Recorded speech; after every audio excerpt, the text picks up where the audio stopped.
First class with that hoodie. Are you sure, young man? That was the barely veiled mockery slipping from the lips of the gate agent just minutes before she committed an unthinkable act, tearing a young black man's boarding pass in half, right there at the boarding gate, in front of a suddenly silent and completely stunned group of passengers. What she failed to realize was that he was no ordinary traveler. What was about to unfold would quickly spiral into a catastrophic professional downfall, culminating in the imposition of serious federal charges and ultimately igniting one of the most significant and shameful scandals ever to tarnish the annals of aviation history. So this is the gripping story of how a single arrogant moment sparked an uncontrollable blaze, one that no one, absolutely no one, could have foreseen. So who was that young man really? Let's find out. Before we go back, let us know where you're watching from. And subscribe, because tomorrow I've got something extra special for you.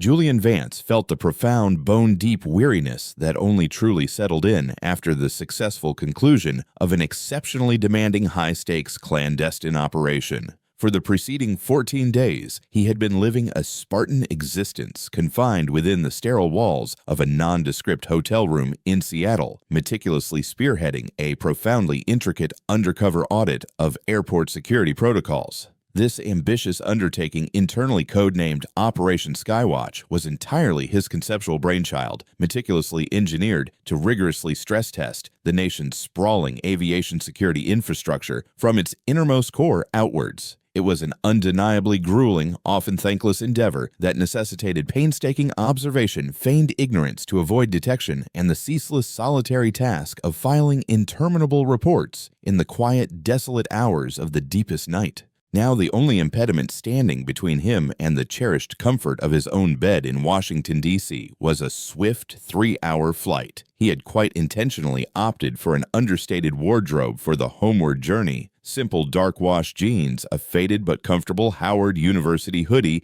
and well-worn athletic sneakers. His dreadlocks were neatly gathered and secured in a low, tight bun at the nape of his neck. After an intense fortnight spent embodying a myriad of disparate roles, the disoriented tourist, the perpetually demanding business executive, the visibly nervous first-time flyer, his sole desire was to recede into utter anonymity. His first-class ticket, a modest yet entirely deserved perquisite after the sheer intensity of his assignment, represented his quiet, personal indulgence. It held the promise of a significantly wider seat, a precious modicum of uninterrupted peace, and the invaluable mental space required to truly decompress from the immense pressure. Dallas-Fort Worth International Airport DFW was, as it invariably was, an overwhelming symphony of carefully choreographed pandemonium. The low, continuous rumble of countless rolling suitcases, the faintly discernible chime of distant boarding announcements, and the soft, indistinguishable murmur of 1,000 diverse conversations harmonized into a unique, persistent hum.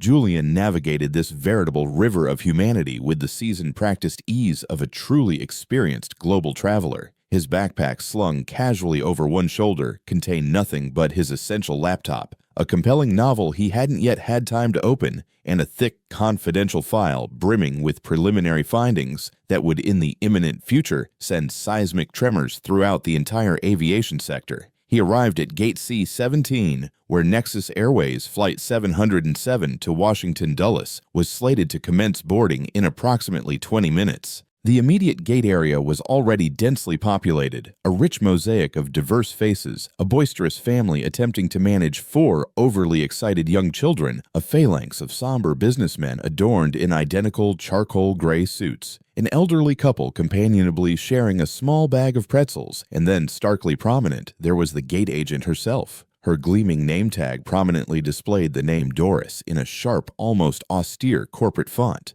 Doris was a woman in her late 40s, possessing a meticulously coiffed blonde bob that appeared as unyielding as solid rock, and a thin, perpetually downturned mouth that seemed to be permanently locked into a state of unwavering disapproval. She moved with an almost theatrical air of self-importance, her fingers aggressively tapping on her keyboard with entirely unnecessary force, her voice consistently sharp and deeply condescending as she addressed even the simplest passenger inquiry. Julian observed her for a contemplative moment, the ingrained investigator within him utterly incapable of completely disengaging. He meticulously noted Doris's various interactions. A beaming, rosy-cheeked white family approached her with a seemingly innocuous question about their assigned seating. Doris, in stark contrast to her general demeanor, transformed into a radiant beacon of saccharine sweetness, affectionately referring to the children as "sweetheart," and effusively assuring the parents that absolutely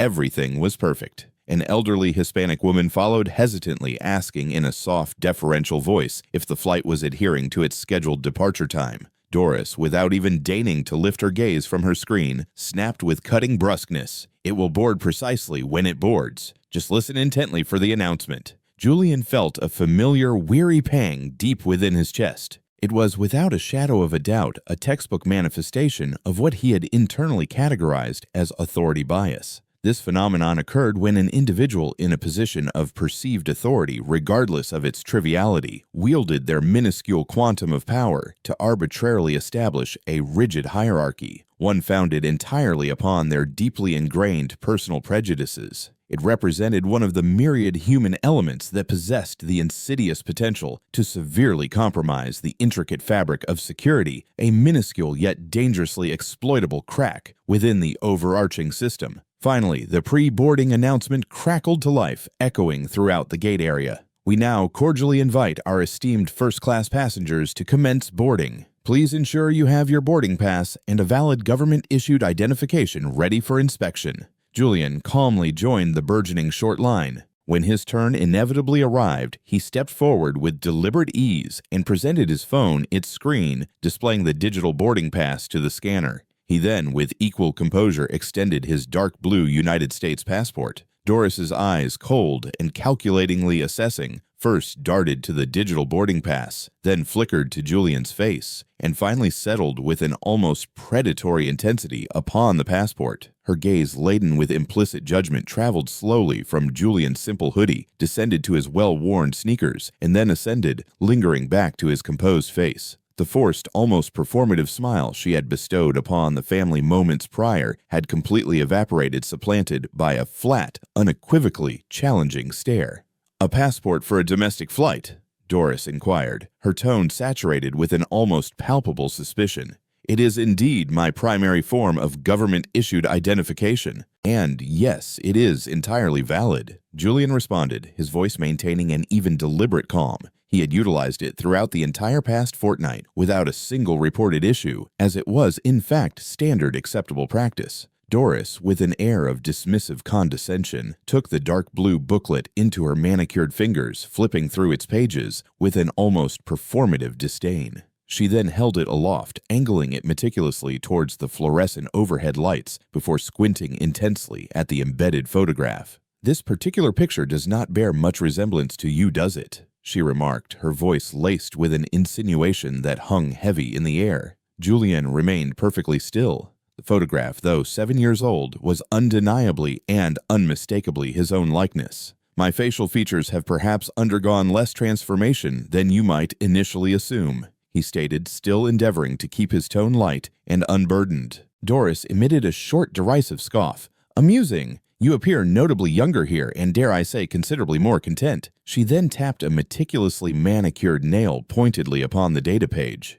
"Julian Vance, Doctor of what precisely engineering? Let me hazard a guess, perhaps something incredibly abstract like quantum physics." The microaggressions were now accumulating with an almost dizzying rapidity, each one a tiny stinging paper cut to his composure. Julian, with the acute awareness of a trained observer, recognized the insidious pattern instantaneously. It was a well-worn script, one he had witnessed play out an incalculable number of times, not merely within the confines of his professional duties, but profoundly and repeatedly throughout the tapestry of his own life. The incessant questioning of his credentials, the insidious insinuation of fundamental dishonesty, the brazen challenge to his very presence within a space where Doris, in her narrow-minded worldview, firmly believed he fundamentally did not belong. "My doctorate is in fact in aerospace engineering," Julian stated, his voice losing every vestige of its previous lightness, taking on a profound professional clarity that resonated with authority. "Is there, by any concrete measure, a legitimate problem with the document itself? Or may I, with your permission, proceed to board the plane?" The unyielding directness of his inquiry seemed to visibly provoke Doris, her thin lips tightening into a razor-sharp, almost predatory line. "There is indeed a significant problem with me accepting this as a legitimately issued document," she retorted, her voice purposefully dropping to a conspiratorial whisper, yet deliberately loud enough for the growing number of people waiting patiently behind Julian to distinctly overhear. "First class, a seemingly brand new passport. It simply does not, under any logical consideration, add up." The passport was unequivocally not new. Its pristine cover was merely a testament to Julian's meticulous care and the profound respect he inherently afforded all his crucial federal documents. The bald accusation hung oppressively in the air, thick and palpably ugly. The passengers queued behind him began to shift uncomfortably, their initial curiosity morphing into a dawning unease. "I can unequivocally assure you it is entirely legitimate," Julian affirmed, his dwindling patience now wearing perilously thin. "It was formally issued by the United States Department of State. You possess the capability to effortlessly verify its authenticity using your readily available system. I would now respectfully like to proceed to my designated seat." Doris leaned forward conspiratorially, a cruel, almost malicious smirk dancing malevolently upon her lips. "Or perhaps, young man, you simply acquired it through less than legitimate means. Individuals like you can often be remarkably resourceful, can't they? I have witnessed it all, believe me. Counterfeit identifications, fraudulent credit cards." She then subjected Julian to another slow, deliberate head-to-toe assessment. "Fake everything." Julian's blood in that precise moment ran chillingly cold. The insult, no longer veiled by plausible deniability, had transformed into a direct, unadulterated racist assault, brazenly delivered under the harsh, unforgiving fluorescent illumination of a public airport terminal, all under the insidious guise of purported corporate authority. He acutely understood that by all established protocols, he was obligated to de-escalate the rapidly deteriorating situation, to meticulously adhere to the very guidelines he himself had meticulously drafted for managing uncooperative and recalcitrant personnel. Yet he was also fundamentally a human being, and the profound exhaustion stemming from his intense 2-week assignment, compounded by the sheer unmitigated audacity of the personal attack, was beginning irrevocably to fray his meticulously maintained composure. "Ma'am," Julian articulated, his voice now honed to the unyielding hardness of tempered steel, "you are actively leveling grave, entirely unfounded accusations. I instruct you to scan the document to verify its authenticity, or failing that, to immediately summon your supervisor. However, you will not under any circumstances stand here and maliciously slander me." Doris astonishingly seemed to revel in the escalating confrontation. It was precisely the antagonistic interaction she had perhaps unconsciously yearned for. She held the now maligned passport aloft between her thumb and forefinger, treating it as if it were a palpably contaminated object.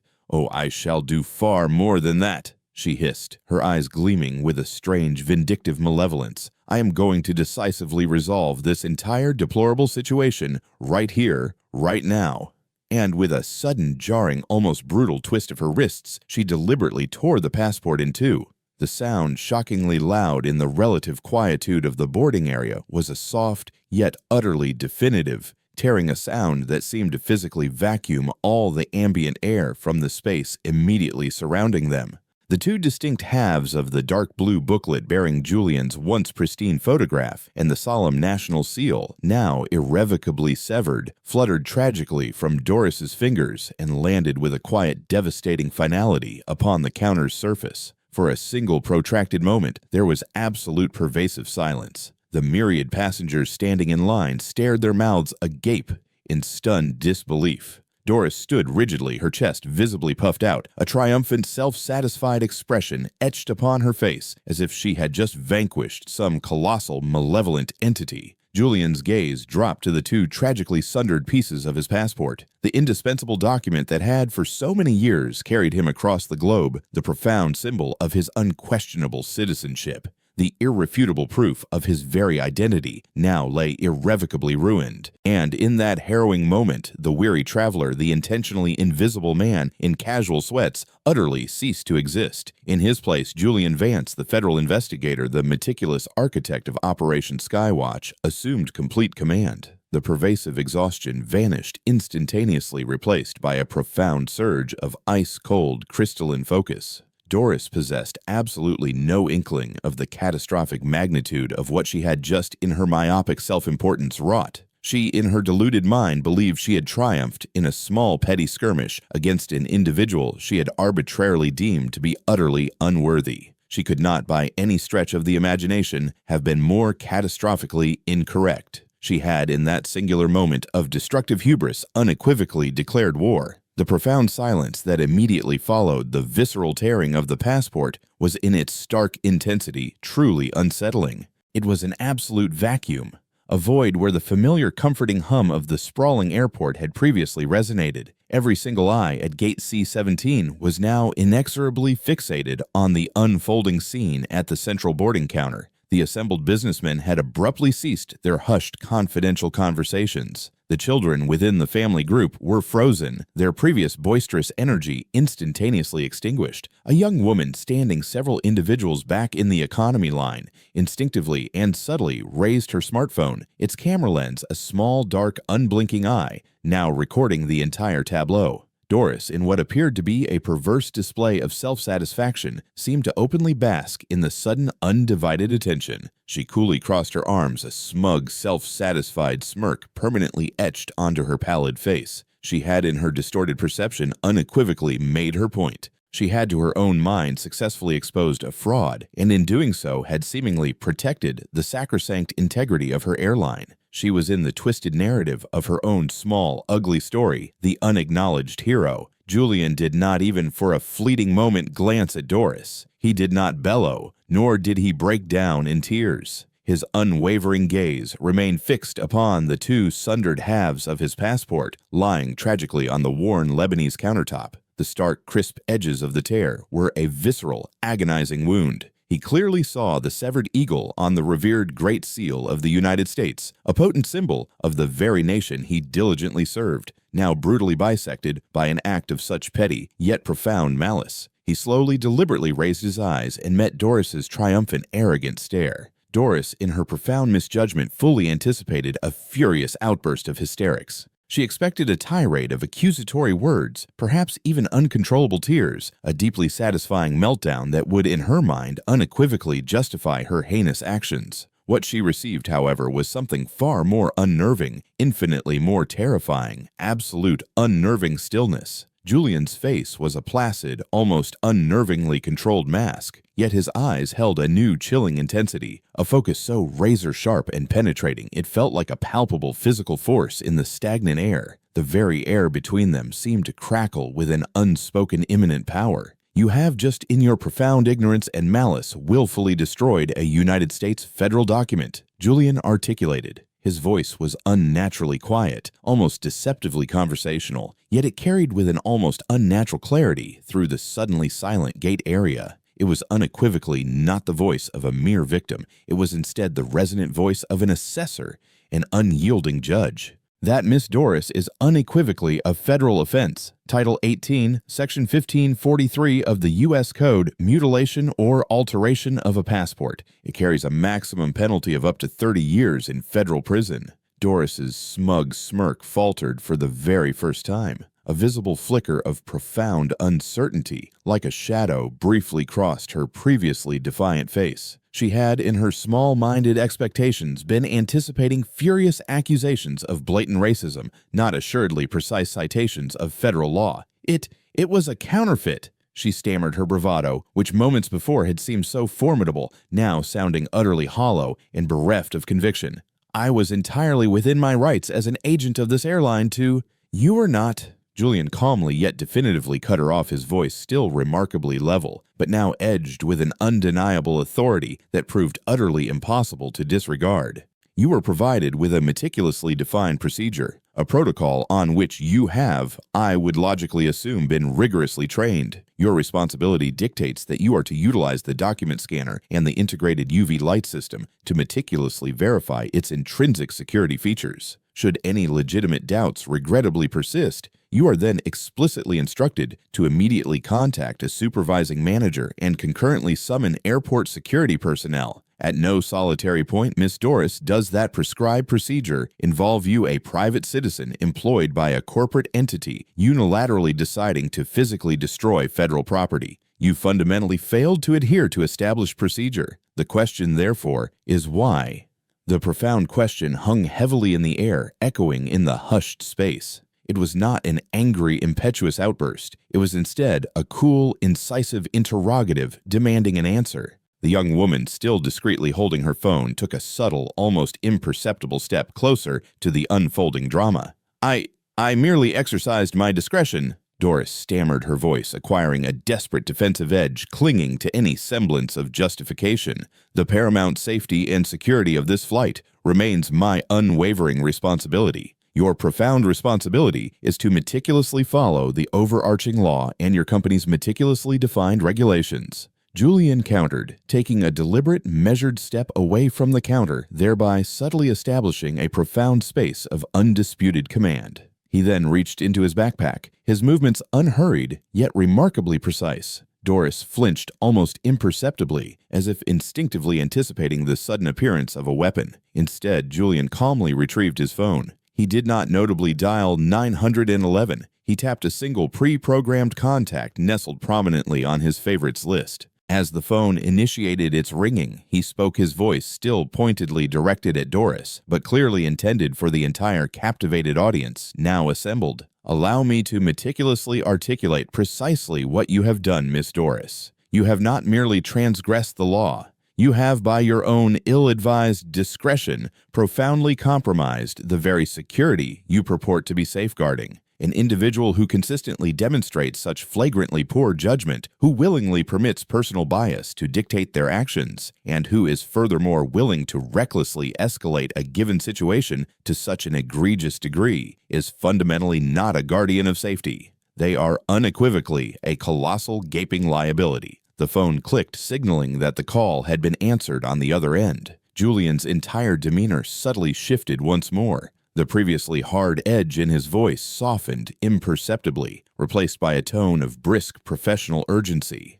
Director Holloway, this is Vance. My sincerest apologies for the direct call. I am currently located at Dallas-Fort Worth Gate C-17. I am hereby invoking a codonics on Operation Skywatch. I have identified an active security breach and witnessed the willful destruction of federal property by an agent of Nexus Airways. I require the immediate presence of TSA and the FBI's airport liaison team on site, and I need a direct urgent line to the legal department at Nexus Airways corporate headquarters. Inform them unequivocally that they are on the precipice of a serious breach of their operating certificate. The explicit mention of Operation Skywatch and the sudden chilling invocation of the FBI sent a palpable ripple of shock throughout the previously still onlookers. The assembled businessmen exchanged startled glances, their eyebrows conspicuously raised in astonishment. Doris's face had undergone a rapid, terrifying transformation, shifting from smug self-satisfaction to profound uncertainty, and now to an utterly pale shade of ashen gray. The vibrant color drained entirely from her cheeks, leaving behind a pasty, slack-jawed mask of disbelieving horror.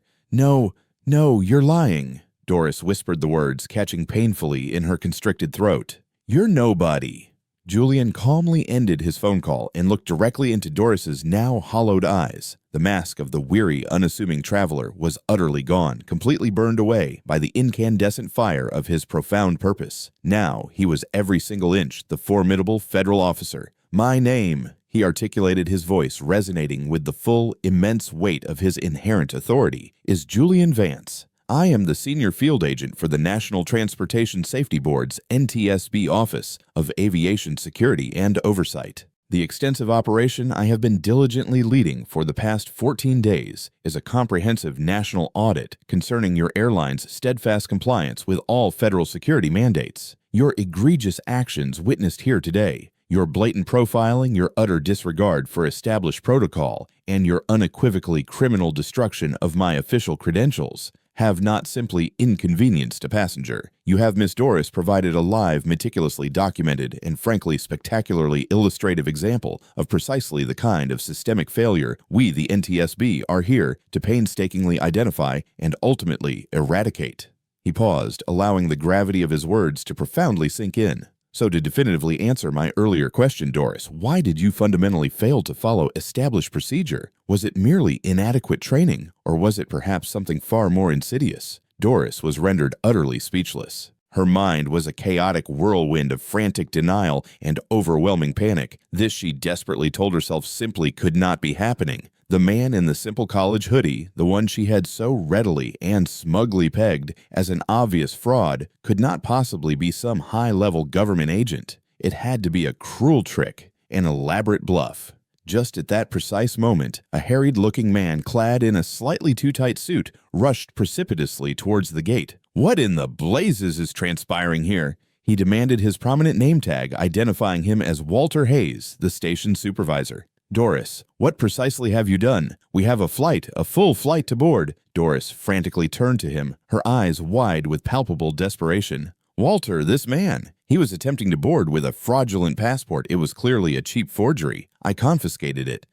She gestured vaguely and convulsively at the two sundered pieces lying tragically on the counter, conspicuously avoiding the damning fact that she had been the one to deliberately tear it. Walter looked, his gaze darting rapidly from Doris's panicked, pleading face to Julian's remarkably, almost disturbingly calm one. His ingrained default setting was to instinctively support his employee, to smoothly placate the situation, and above all else to ensure the plane departed punctually. That unequivocally was his primary job function. Delays, after all, invariably cost the airline substantial money. "Ma'am," he began, his voice a practice-placating drone, radiating an artificial reassurance, "I am quite confident we can expeditiously sort this out if there is indeed an issue with your identification.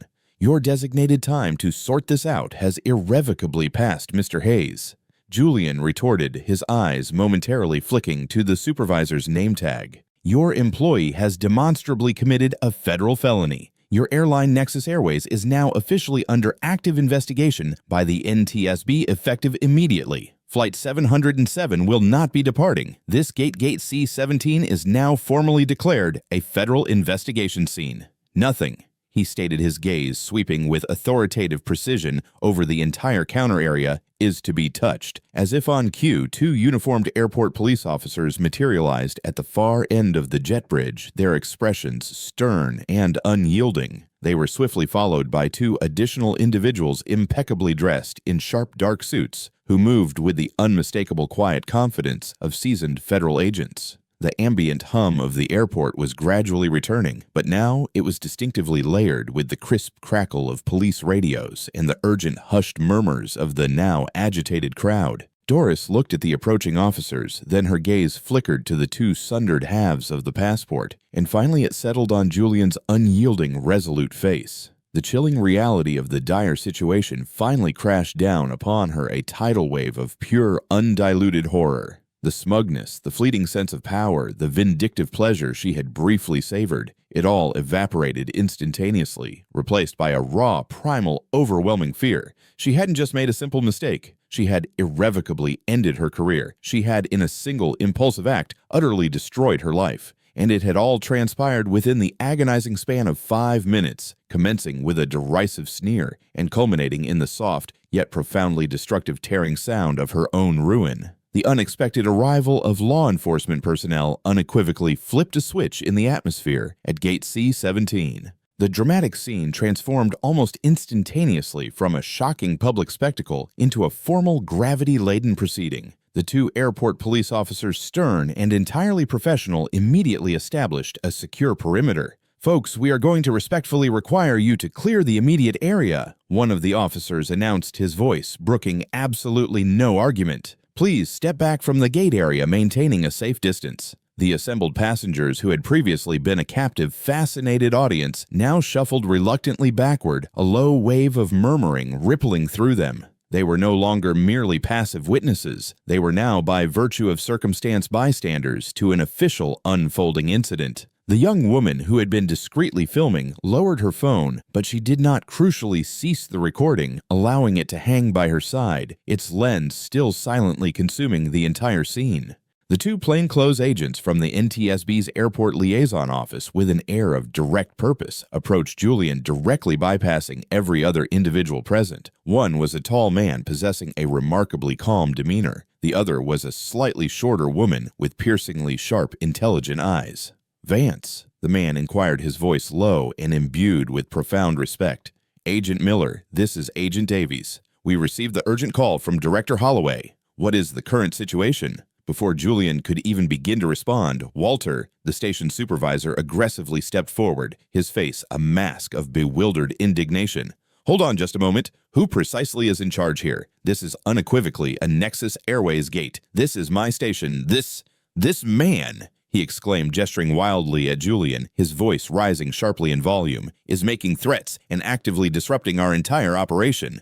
Agent Davies slowly turned her head to fully regard Walter, her expression utterly unimpressed, bordering on contempt. "Sir," she articulated, her voice flat and chillingly cold. "The precise moment a federal crime is committed on airport property jurisdiction unequivocally shifts. Right now, Mr. Hayes, we are in charge. I strongly advise you to step back immediately and under no circumstances interfere with our ongoing investigation." Walter's mouth opened and closed silently like a fish out of water. The corporate rulebook by which he meticulously lived his professional life was at this very moment being systematically shredded before his disbelieving eyes. His authority, which he wielded with such pompous self-importance within the confined boundaries of the terminal, meant absolutely nothing in this new terrifying context. He was utterly out of his depth, a bewildered middle manager caught inextricably in a powerful, unforgiving riptide of overwhelming federal power. Julian calmly addressed the federal agents, his tone all business, devoid of emotion. "Agent Miller, Agent Davies, my sincere gratitude for your exceptionally prompt response. The subject," he stated, nodding pointedly towards Doris, who was now visibly trembling, her bravado completely evaporated, "is a Nexus Airways gate agent. She adamantly refused to accept my valid U.S. passport for a domestic flight." Following a series of profoundly unprofessional and undeniably biased comments, she then proceeded to deliberately destroy the document. He pointed his finger steady to the two sundered halves of the passport lying on the counter. "That gentleman is the evidence. I require it to be meticulously collected and meticulously preserved. The subject's name is Doris, surname unknown at this time. The station supervisor present is Walter Hayes." Agent Miller nodded curtly, already pulling on a pair of sterile nitrile gloves from his pocket. He then meticulously used a pair of specialized tweezers to carefully pick up the two sundered pieces of the passport and gently place them into a clear evidence bag. This simple procedural act seemed to inexorably seal Doris's fate more definitively than anything else that had transpired. It was no longer a mere argument. It was now tangible evidence in an impending federal case. The gate security cameras will undoubtedly have captured the entire interaction. Julian continued, his mind operating like a finely tuned calculating machine, systematically cataloging every necessary subsequent step. "I require that footage to be immediately pulled from all available angles before anyone has the slightest chance to accidentally wipe it. I also demand this gate's employee logs for the last 48 hours and Nexus Airways' official documented protocol for verifying passenger identification." "Consider it unequivocally done," Agent Davies said, already speaking quietly and rapidly into her wrist-mounted communication device, immediately relaying Julian's precise instructions. Doris watched this entire horrifying scenario unfold as if trapped within a vivid, inescapable nightmare. Her entire world had without warning tilted violently on its axis. The man she had so casually dismissed and humiliatingly assailed was now with an air of absolute unyielding command, directing seasoned federal agents. The previous power dynamic had not merely shifted, it had been catastrophically inverted with breathtaking speed and brutal finality. This was to her nothing less than a hostile takeover of her established reality. "Walter," she whimpered, her voice a fragile, desperate plea, turning to her supervisor, her last fading hope. "Do something. Tell them I was merely performing my assigned duties. I genuinely believed it was a fake. I was diligently protecting the flight's security." Walter looked at her, then his gaze flickered to the stone-faced federal agents and finally to Julian's unwavering presence. The cold, hard calculus of self-preservation was rapidly spinning within his mind. His ingrained instinct to protect his employee was now locked in a fierce internal struggle with his far stronger instinct to save his own skin. The latter overwhelmingly was winning by a landslide. Doris, what exactly transpired here? He inquired, his voice now cautious, utterly devoid of its earlier bluster and false bravado. He was no longer her staunch defender. He was suddenly an investigator, desperately attempting to find a safe, defensible distance from the impending explosion. He was simply being difficult, Doris stammered frantically, casting about for a plausible justification that did not sound as utterly petty and overtly prejudiced as her true underlying motives. His story simply did not in any logical sense add up. First class, but dressed like that. It was inherently suspicious. Julian, with his keen hearing, clearly overheard this last damning remark. He slowly turned his head, his gaze locking onto Doris with an almost predatory precision. Dressed like that, you repeat? He reiterated the question, sharp as a shard of broken glass. Please clarify for the official record, Doris. What about my attire specifically did you find so profoundly suspicious? Was it merely the fabric of my university hoodie, or was it the inescapable fact that a black man was conspicuously wearing it in the first-class boarding line? The question was a devastating precision strike, laying the ugly, unvarnished truth of the matter bare for every single person present to witness. Doris paled even further, her complexion now a ghostly white. No, it wasn't that I wouldn't.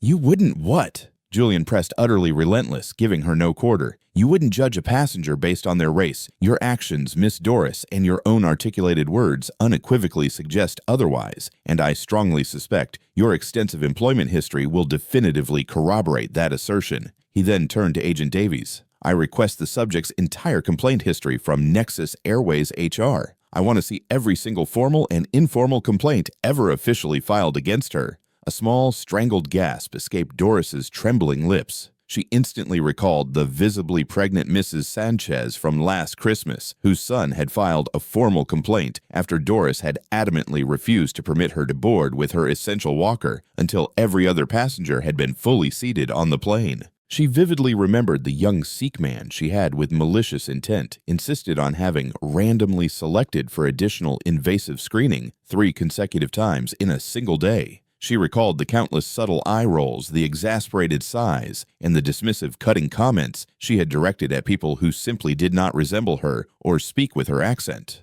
Walter had consistently buried these complaints, smoothly placated the aggrieved parties, and merely told her to be more careful in the future. He had, in essence, enabled her. Now all those myriad insidious little acts of malice were on the precipice of being exhumed and cruelly displayed under the harsh, unsparing light of a full-scale federal investigation. The pilot of Flight 707, Captain Reynolds, a distinguished-looking man with silvering hair, had by this point made his way slowly up the jet bridge to ascertain the cause of the significant delay. He took in the entire scene, the visible police presence, the unmistakable federal agents, his ashen-faced gate agent, and then approached Walter. Walter, what in God's name is actually happening? We have a full plane of passengers waiting to depart.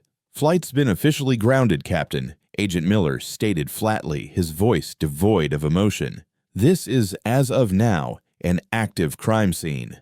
Captain Reynolds stared at him, his eyes widening in stunned disbelief.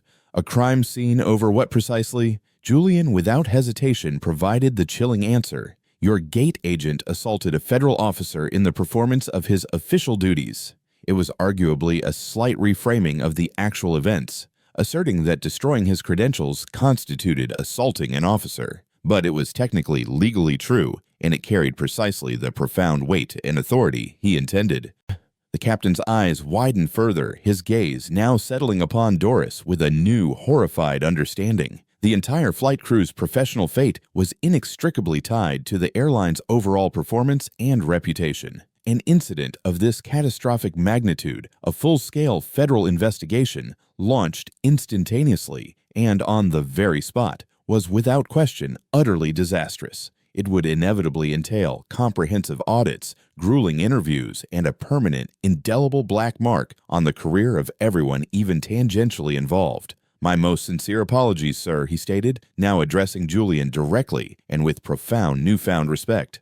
On behalf of the entire flight crew, I can unequivocally assure you this is absolutely not the standard of service to which Nexus Airways aspires. Julian nodded slowly, accepting the perfunctory statement with a solemn acknowledgement. Your professionalism is duly noted, Captain. However, the standard of service is unfortunately no longer the primary issue at hand. We have now progressed to matters of paramount federal compliance and severe criminal conduct. He turned his resolute gaze back to Doris, who now looked as if she were on the verge of total physical collapse. The fight had completely abandoned her. Her earlier bravado was a distant, forgotten memory. All that remained was the pathetic, crumbling facade of a bully who had finally inexplicably punched someone who possessed the profound ability to punch back, not crucially with fists, but with the full, crushing, and utterly inescapable weight of the United States government. Doris. Julian articulated his voice, dropping back to that eerily calm, almost gentle tone that belied the immense power behind it. You will now be formally escorted to a secure interview room. You are unequivocally advised of your right to remain silent. I strongly unequivocally advise you to exercise that right until you have secured proper legal counsel. You are Miss Doris, going to desperately need it. The stark words hung heavily in the air, a final devastating verdict. The script had been dramatically flipped, the roles irrevocably reversed. Doris, who had reigned as the undisputed queen of Gate C-17, was no longer in any semblance of control. She was now a mere subject, a defendant, a mere case file. And Julian Vance, the unassuming man in the gray hoodie, was the one holding the proverbial pen, dictating the narrative. The transition from the bustling public gate area to the stark, sterile interview room was swift and profoundly disorienting for Doris. One fleeting moment she was enveloped by the familiar sights and sounds of her workplace. The next, she found herself seated rigidly on a hard plastic chair within a windowless, entirely beige room.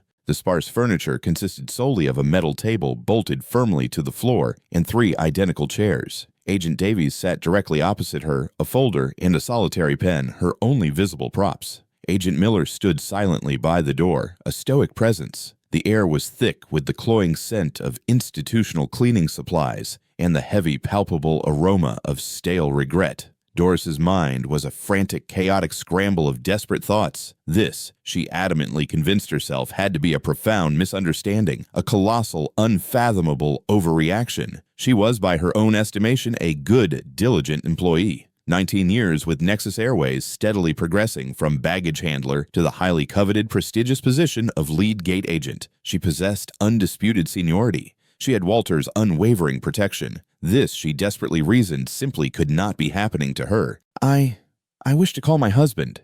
She articulated, her voice thin and bordering on hysterical. And I desperately need to speak with Walter. You will indeed have an opportunity to make a phone call. Agent Davies calmly replied, her tone scrupulously neutral. She clicked her pen with a precise, almost clinical sound.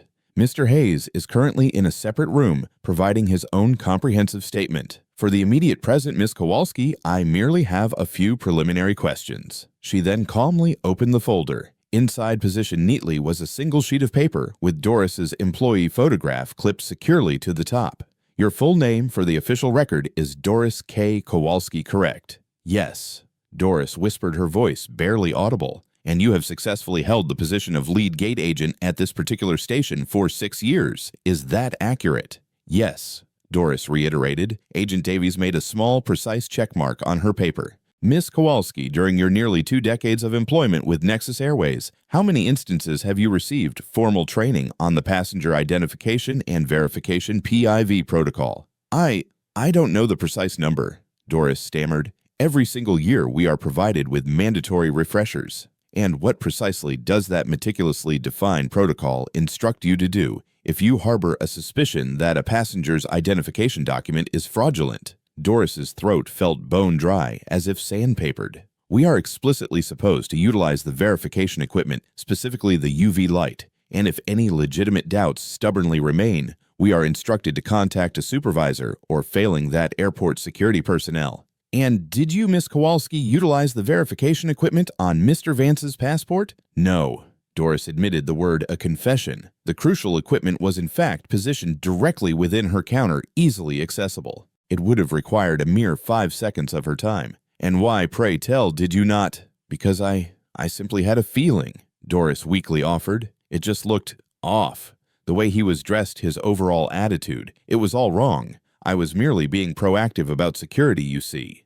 Agent Davies' face remained utterly impassive, yet her sharp, intelligent eyes bored into Doris's. "So, Miss Kowalski, you openly admit that you substituted a federally mandated security protocol with a mere feeling, a feeling that, as you explicitly described to your supervisor, was based on this passenger being dressed like that." "It wasn't just that," Doris exclaimed, desperately grasping at any available straw. "He was arrogant. He was openly challenging my authority."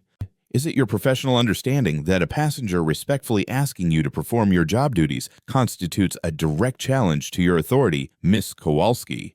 Agent Davies countered smoothly, her voice a silk-lined steel. She made another precise note on her paper. "Let us now shift our focus to the document itself. You explicitly stated that you believed it to be a cheap forgery. What specific elements or intrinsic features of the passport led you to arrive at that conclusive determination? Was the microprinting on the data page demonstrably flawed? Was the holographic image of the eagle demonstrably incorrect or improperly rendered? Did the binding of the document fail to meet established federal standards?" Brenda stared at her blankly, her mind a complete void. She knew absolutely nothing about any of those intricate details. She had merely glanced superficially at the photograph and the name, and on that flimsy basis, she had made an instantaneous prejudiced judgment. She had never in her entire 19 years of employment actually bothered to meticulously study the complex security features embedded within a United States passport. She simply hadn't perceived the need to.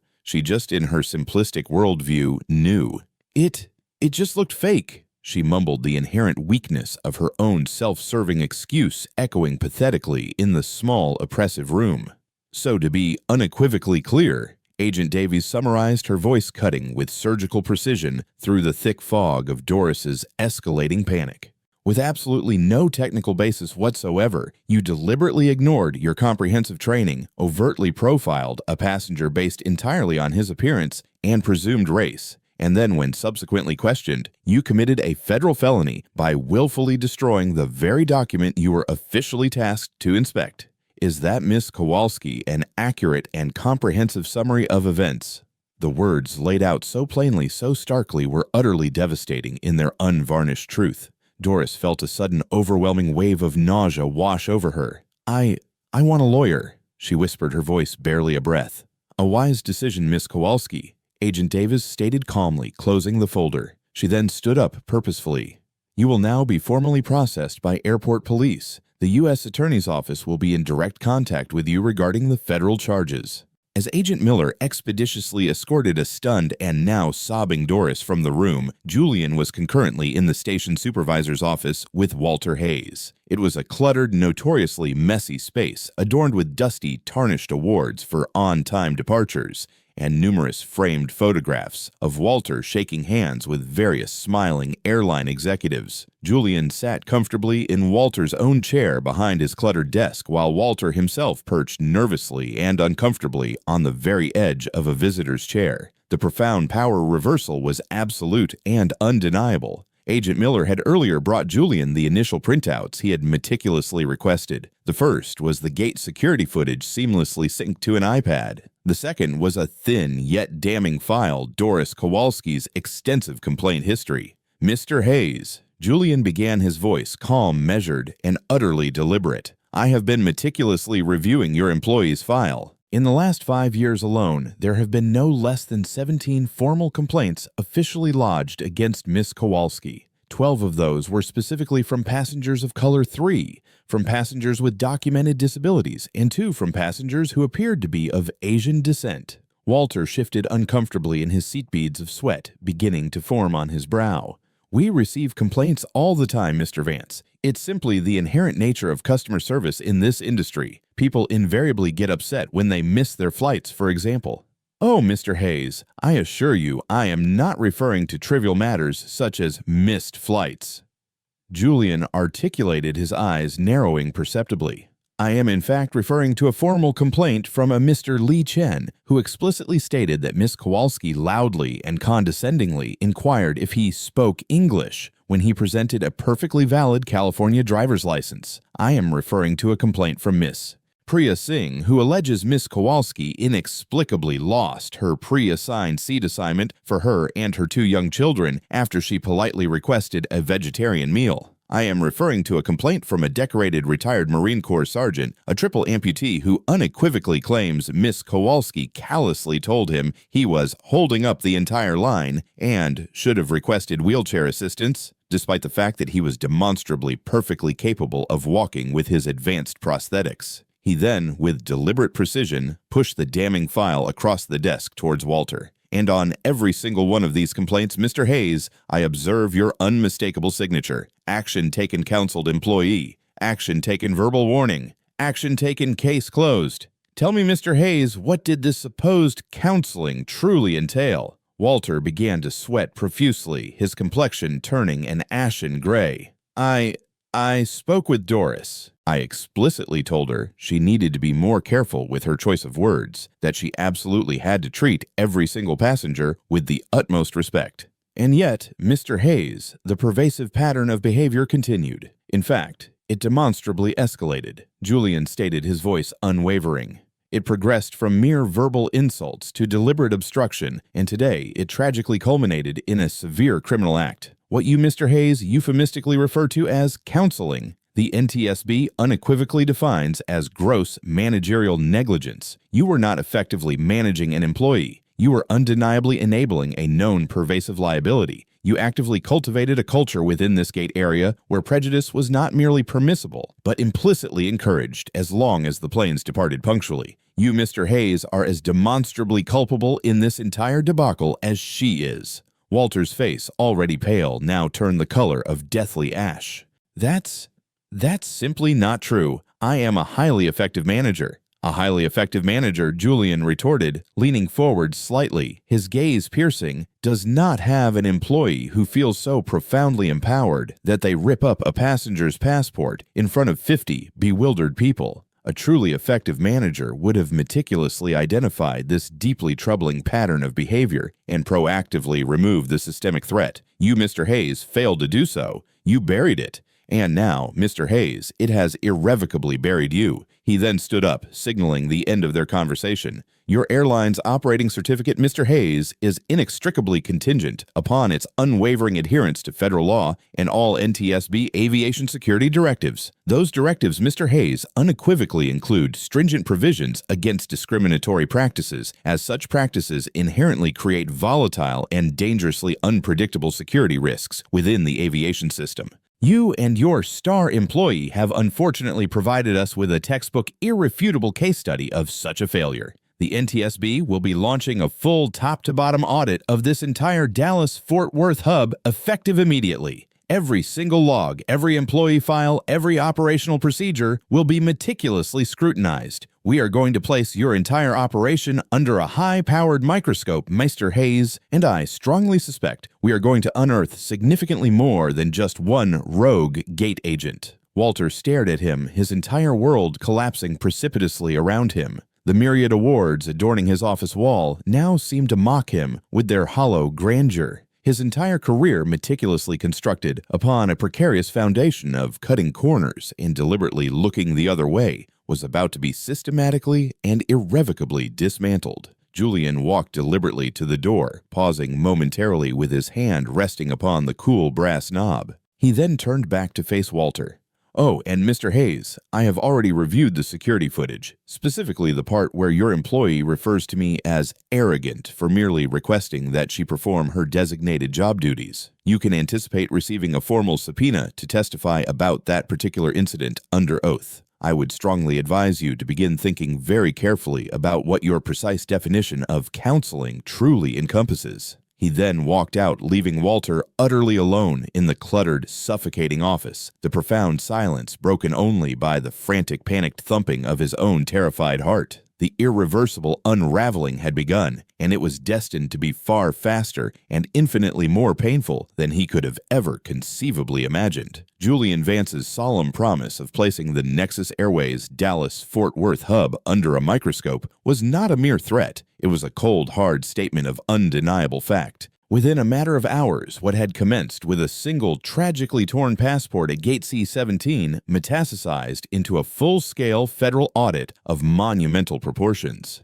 The NTSB, moving with the kind of bureaucratic alacrity typically reserved solely for genuine national emergencies, descended upon Dallas Fort Worth International Airport. These were not the usual clipboard and checklist auditors. This was unequivocally the National Transportation Safety Board's Office of Aviation Security and Oversight Team, the sharp, uncompromising end of the spear. Julian established a makeshift command center in a corporate conference room unceremoniously commandeered from Nexus Airways' own facilities. The room rapidly filled with state-of-the-art laptops, secure servers, and a hand-picked team of seasoned investigators chosen specifically for their ruthless efficacy in sniffing out non-compliance. They were forensic accountants, veteran NTSB investigators, and highly skilled data security analysts. They were quite literally the people airlines had the most terrifying nightmares about. The exhaustive investigation radiated outward from Doris Kowalski, her initial act of malice serving as the epicenter. Her work computer was forensically imaged, and her entire email server was officially seized. The team unearthed a trove of damning emails exchanged between her and Walter Hayes, a sordid history of repeated complaints, met with knowing winks and veiled reassurances. "Don't worry about the Singh family, I handled it." One of Doris's emails read. Another from Walter chillingly stated, "Just try to keep it less obvious next time. LOL.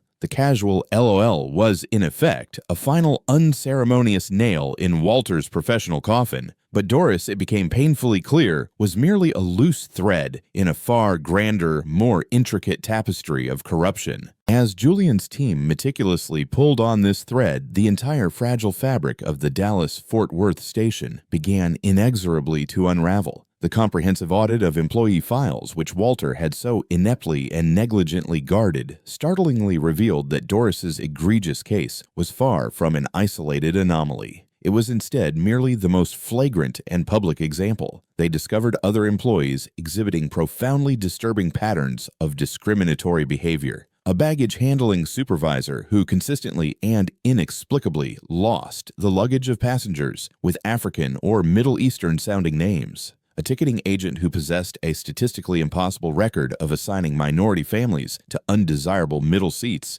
even on flights that were otherwise largely empty. These were at their core all small, insidious acts of degradation, mere paper cuts of prejudice that had been systematically ignored or deliberately dismissed by management, whose myopic focus remained solely on superficial metrics like on-time departure rates. "This is not merely a bad apple problem," Julian stated emphatically during a briefing with his team 2 days into the intensive audit. He stood resolutely before a whiteboard completely covered in intricate diagrams and complex flowcharts, meticulously connecting names and incidents. The prevailing culture here, assiduously fostered by Hayes and his negligent predecessors, is one of systemic willful blindness. Compliance, it appears, is perceived as a mere suggestion, not an absolute binding mandate. The paramount priority in this environment is profit and operational speed. Everything else, including fundamental security protocols and basic human dignity, is relegated to a secondary, often ignored concern.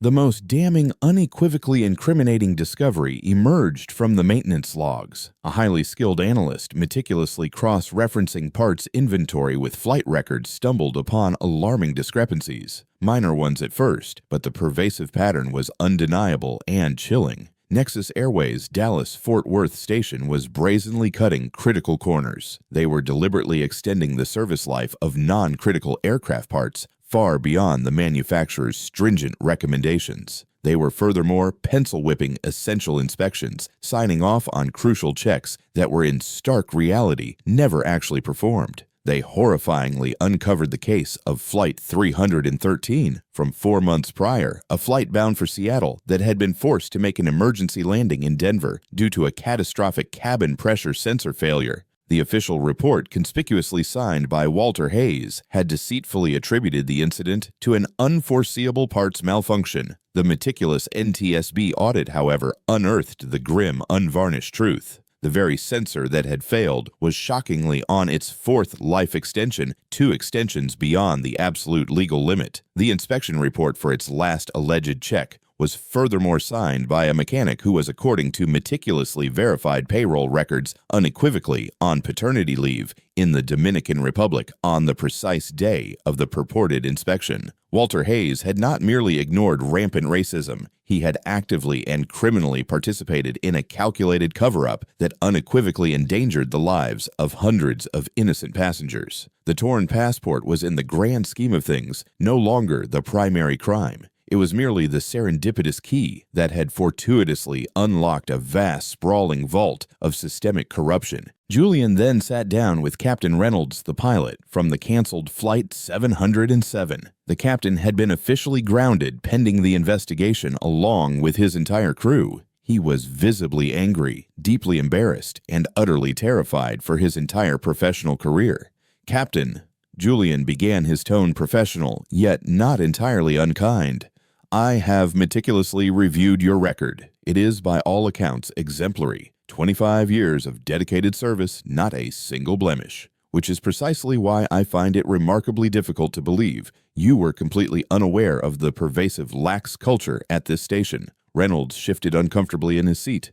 "My primary job, Agent Vance, is strictly in the cockpit. I fly the plane. I fundamentally rely on my ground crew and my station managers to meticulously perform their jobs to the letter of the law. I am compelled to trust them implicitly. Trust is not a control, Captain." Julian countered, his voice firm. "It is unequivocally a variable. Did you ever in your extensive pre-flight checks notice anything that gave you significant pause? Any maintenance sign-offs that appeared rushed? Any crew members who seemed overtly stressed or complained about being chronically understaffed?" The captain hesitated, a visible conflict playing across his face. His inherent loyalty was undeniably to his crew and his airline, but his ultimate unyielding responsibility was paramountly to the safety of his passengers. And he was at this very moment speaking to a federal investigator who already seemed to possess the answers to his own questions. "There have been whispers," he admitted reluctantly, his voice barely audible. "Talk of management consistently pushing us to achieve faster turnarounds, pressure to not delay flights for even minor write-ups. We're consistently told to use our discretion, but I genuinely never personally witnessed anything that I definitively believed would compromise the absolute safety of my aircraft. And Doris Kowalski, Captain, what were the whispers, if any, concerning her?" Captain Reynolds sighed, a deep, weary sound that spoke volumes. Everyone frankly knew about Doris. We unofficially called her the gatekeeper. She undoubtedly had her favorites. If you happened to be on her good side, your boarding process was as smooth as silk. If not, it was undeniably problematic. We simply tried to consistently stay out of her way. It was invariably easier than openly fighting with her and having to involve Walter.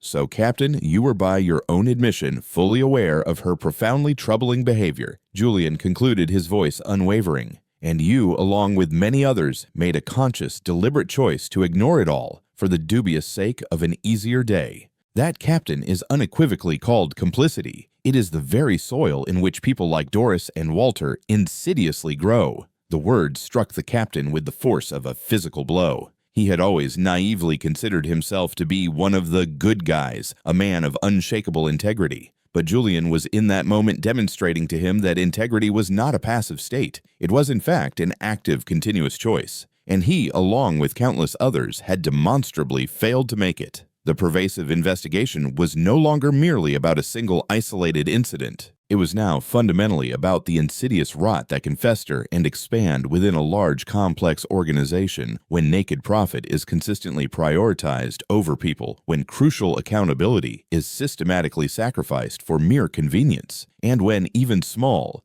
seemingly insignificant acts of prejudice are allowed to fester unchecked, thereby creating a dangerous environment where far larger, more egregious crimes can inexorably take root. Julian looked at the colossal mountain of evidence his dedicated team had meticulously compiled, the irrefutably falsified logs, the extensive history of documented complaints, the damning, incriminating emails. It had all tragically begun with one woman's ugly, baseless assumption about another person's rightful place in the world. It was a stark, profoundly terrifying reminder of a fundamental truth he had built his entire career upon. Bigotry is not merely a social evil. In the intricate high-stakes world of aviation, it is a direct, pressing, and undeniable threat to safety and security. It is, in essence, a virulent cancer that, if left untreated, will always inevitably spread. The monumental consequences arrived not with a single deafening thunderclap, but rather as a chilling series of devastating, precisely targeted lightning strikes. The final comprehensive report from Operation Skywatch, with the Nexus Airways Dallas-Fort Worth hub serving as its grim, damning centerpiece, was a masterwork of methodical destruction.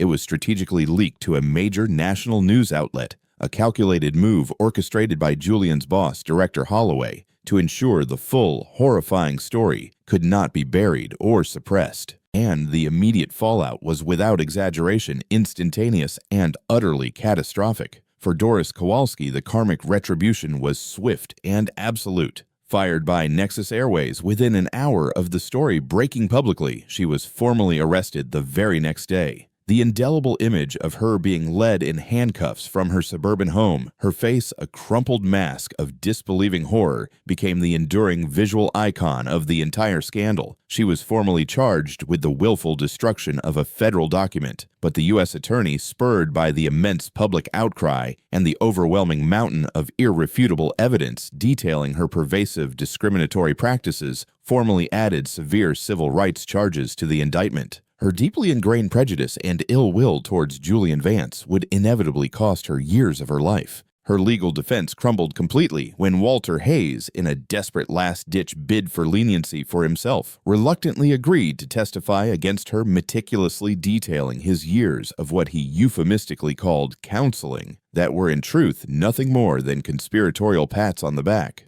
Walter Hayes's fate was in many profound ways even worse. He was also summarily fired and faced severe federal charges not merely for his direct role in the passport incident, but for the far more egregious and serious crime of falsifying critical safety records. The NTSB made an undeniable example of him. They didn't just want him to lose his job. They wanted to ensure unequivocally that he could never again work in the aviation industry in any capacity whatsoever. His name swiftly became a chilling byword for gross managerial negligence. Facing the grim prospect of decades in federal prison for directly endangering hundreds of lives with his pencil-whipped inspections, he ultimately took a plea bargain, receiving a multi-year sentence in federal prison. The man who had for so long lived by the corporate ladder ultimately perished by it, his fall as spectacular as it was undeniably deserved. But the true devastating karma was reserved for Nexus Airways itself. The NTSB hit them with one of the single largest fines in the agency's entire history, a staggering figure with so many zeros, it made seasoned Wall Street analysts gasp in disbelief. The colossal fine was not merely punitive, it was profoundly prescriptive. A significant portion of the mandated money was specifically earmarked for a complete top-to-bottom overhaul of their entire training compliance and hiring practices. All of this was to be rigorously monitored by a court-appointed federal overseer for an extended period of 6 years.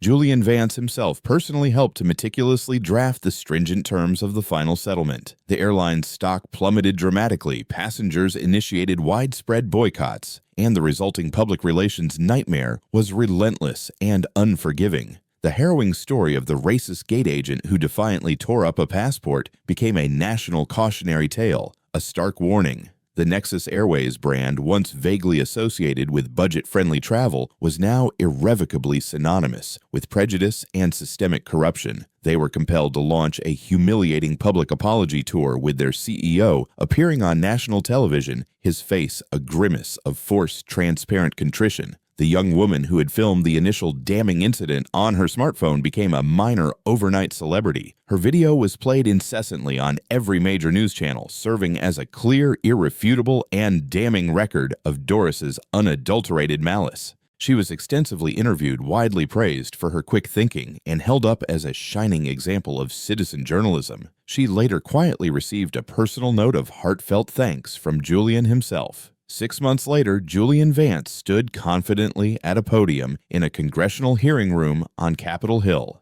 He was no longer clad in his undercover sweats, but in a sharply tailored navy blue suit. His demeanor was confident, his voice clear and strong as it resonated authoritatively through the chamber. On a large, prominent screen positioned behind him was a high-resolution image of his own ripped passport, the two sundered halves now serving as a powerful symbol of a profoundly broken system. The events witnessed at Dallas-Fort Worth, he calmly informed the distinguished committee of senators, were not, I assure you, the isolated result of one employee's singular bad day.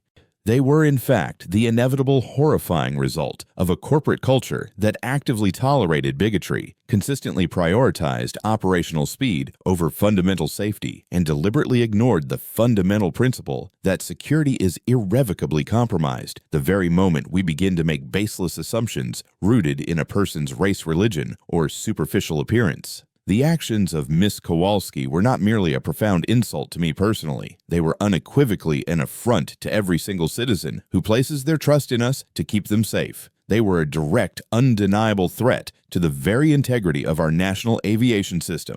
He continued. He meticulously detailed the comprehensive findings of the NTSB audit, the systemic rot his dedicated team had painstakingly uncovered, and the concrete, decisive steps being taken to rectify it. He spoke with compelling passion and precise articulation, his every single word backed by a mountain of undeniable, irrefutable facts. He was no longer merely an investigator. He was undeniably a reformer, a powerful force for enduring change. After the hearing concluded, as he meticulously packed his briefcase, a young African-American congressional aide approached him, her eyes shining brightly with admiration.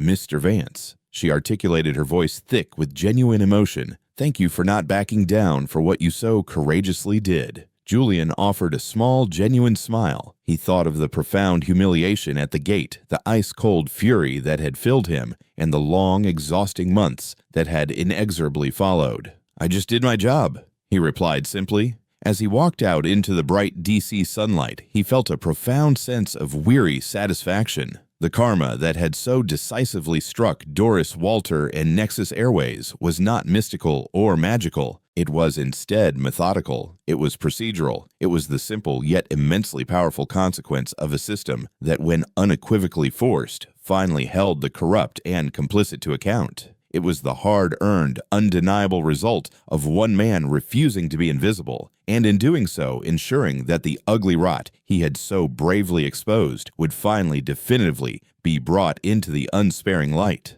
The story of Julian Vance and Doris the gate agent stands as a powerful, poignant reminder that the most significant and profound battles are often fought not within strategic war rooms, but within the seemingly mundane, everyday spaces where prejudice is tragically allowed to fester and grow. It unequivocally demonstrates how one person's profound courage can act as the catalyst triggering an unstoppable avalanche of accountability, thereby exposing the systemic rot that insidiously hides behind a polished corporate logo and a simple plastic name tag. The karma that ultimately came for Doris and her enablers was not merely satisfying. It was in its essence a necessary cleansing, a painful but utterly vital course correction for the entire system. It undeniably proves that ignorance and deep-seated hate, when challenged relentlessly by unwavering integrity and relentless professionalism, will always inevitably crumble and dissolve. Join us to share meaningful stories by hitting the like and subscribe buttons. Don't forget to turn on the notification bell to start your day with profound lessons and heartfelt empathy.